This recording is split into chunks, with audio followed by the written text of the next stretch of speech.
Kalau ada yang mengatakan itu tidak melanggar KUHP, ayo kita sama-sama robek segala terjadi hukum kita. Benar-benar KUHP itu tidak dipakai sama sekali. Keputusan Hotman Paris menjadi kuasa hukum ex-Jampitsus Febri Adriansyah tak hanya mengejutkan publik.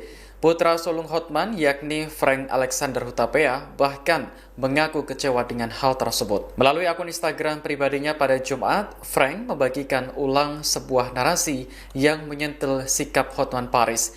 Ia mengkritik sang ayah yang mengaku tidak mengharapkan bayaran, namun tetap mengambil kasus dugaan korupsi yang menjerat Febri. Frank juga meluapkan kemarahannya terhadap program bantuan hukum gratis @Hotman 911 Official yang selama ini dibanggakan Hotman.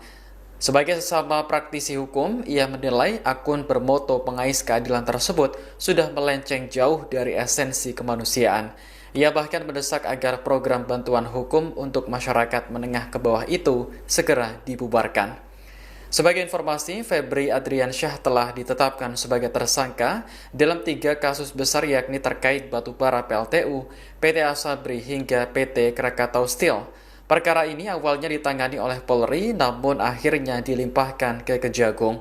Hotman Paris bahkan telah mendampingi Febri diperiksa sebagai tersangka pada Jumat kemarin.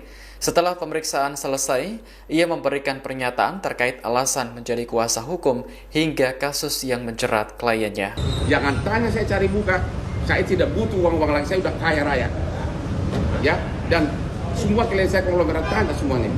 Perkara bisnis di Singapura, semua gue yang pegang kalau dari Indonesia. Kemudian benar-benar saya merasa selama saya di Opname, saya kok presiden digituin? Padahal banyak video-video dari presiden saat membanggakan uang hasil temuan dari Jampitsus, tentu dengan atasannya Jaksa Agung. Inilah, Anda sudah tahu itu, berpuluh-puluh triliun. Kok bisa orang yang tangan kanannya ini begitu saja dipermalukan, melanggar KUHP? Kalau ada yang mengatakan itu tidak melanggar KUHP, ayo kita sama-sama robek segala terjadi hukum kita. Benar-benar KUHP itu tidak dipakai sama sekali. Ya, benar-benar saya merasa kok presiden digituin, padahal belum ada zaman dulu pun sejak dari SBY, dari mulai Jokowi, kejaksaan ratusan triliun, udah 430 triliun uang cash masuk ke kas negara. Belum lagi transparansi itu bisa ribuan triliun. Dan siapa yang melakukan ini? Jampitsus Febri. Kok kenapa langsung lebih rendah dari tukang ayam, lebih rendah dari pencuri ayam? Andalah yang tahu apa background-nya.